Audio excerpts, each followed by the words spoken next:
அவங்க அவங்க அப்பா வீட்டு காசையா கேட்டோம். தமிழ்நாட்டு மக்கள் கொடுத்த வரி பணம் தானே. மற்ற மாநிலங்களுக்கு கேட்காம கொடுக்குறீங்கல்ல, தமிழ்நாடு மட்டும் ஏன் தனியா பாக்குறீங்க? சின்ன தேதி சொன்னதை கேட்டீங்களா? அப்பா வீட்டு காசா? நாங்களும் உன்னை கேட்கறோம். உங்க அப்பா வீட்டு காசை கேட்டோம். நீ வந்து 4000 கோடி ஏப்பம் விடுவ, ஆனா மத்திய அரசு நிவாரணம் கொடுக்கணுமா? நீ பேனா செல்ல வைக்கிறீங்கல்ல, உங்க அப்பா வீட்டு காசுல வைங்க. அதுக்கு எதுக்கு மக்கள் வரி பணத்துல வைக்கிறீங்க? இப்ப கார் பந்தயம் நடத்த போறிய, ஃபார்முலா கார் பந்தயம், அது ரோடு போடுறீங்கல்ல, அது உங்க அப்பா வீட்டு காசுல போடு. நீ சம்பாதிக்கிறதுக்கு எதுக்கு மக்கள் வரி பணத்துல கட்டுற? ஒரு குழந்தை பிணத்தை கூட ஆம்புலன்ஸ்ல எடுத்துட்டு போறதுக்கு லஞ்சம் கேட்கிற மோசமான அரசு உங்க அரசு.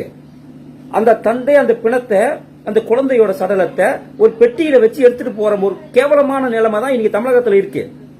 இவ்வளவு வரி பணம் கட்டுறான். உங்க அப்பா வீட்டு பணத்துல ஆம்புலன்ஸ் விடுற? மக்களோட வரி பணம் தானே. மக்களோட வரி பணத்துல ஒரு ஆம்புலன்ஸுக்கு எதுக்கு லஞ்சம் கொடுக்கணும்? முதல்ல அதை கவனி. ஒரு சில பேருக்கு சனி திசை நடந்துட்டு இருக்கு அப்படின்னு சொல்லுவாங்க. ஆனால் நம்ம உதயநிதி ஸ்டாலின் அவர்களுக்கு சனி பகவான் வாயில இல்ல அவருடைய நாக்கில் குடியிருக்காருன்னு நினைக்கிறேங்க. தொடர்ந்து பல சர்ச்சையான கருத்துக்களை பேசி பேசி நம்ம உதயநிதி ஸ்டாலின் அவர்கள் மாட்டிக்கொண்டே வருகிறார். சிறிது நாட்களுக்கு முன்பு வந்து பார்த்தீங்கன்னா சனாதன தர்மத்தை ஒழித்தே தீருவேன் அப்படின்னு நம்ம உதயநிதி ஸ்டாலின் அவர்கள் சொல்லியிருப்பாரு. ஆனால் ஒழிஞ்சது என்னமோ 4 மாநிலத்தில் காங்கிரஸ் கட்சி தான் டெபாசிட் கூட இல்லாமல் பல மோசமான தோல்விகளை சந்தித்து அங்கே வந்து தோல்வி விட்டுறாங்க. அதுவும் காங்கிரஸ் ஆண்ட ராஜஸ்தான் மாநிலத்திலையும் படுதோல்வி அடைஞ்சாங்க.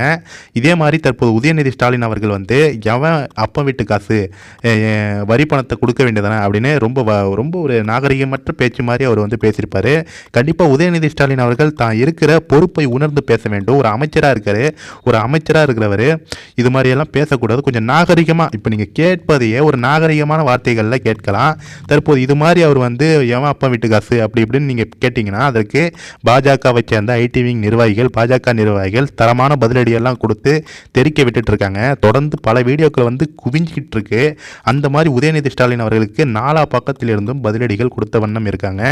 இந்த நிலையில் பாஜக ஐடி விங்க்கு, பாஜகவினருக்கு, அதிமுகவினருக்கு, நாம் தமிழருக்கு இன்னொரு விஷயம் வசமாக சிக்கியிருக்கு.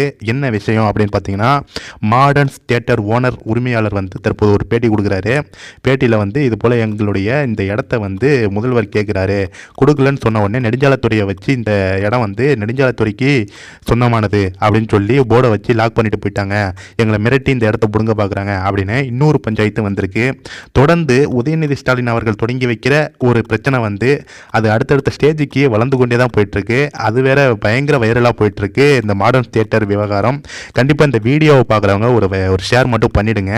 உதயநிதி ஸ்டாலின் அவர்களுடைய இந்த கருத்துக்கு பாஜகவை சேர்ந்த சதீஷ்குமார் அவர்கள் கொடுத்த இந்த பதிலடி பற்றி நீங்கள் என்ன நினைக்கிறீங்க அப்படிங்கிறதையும் கமெண்ட்ஸில் சொல்லுங்கள். இந்த வீடியோ எல்லாருக்குமே முக்கியமாக ஷேர் பண்ணுங்கள். Thank you friend.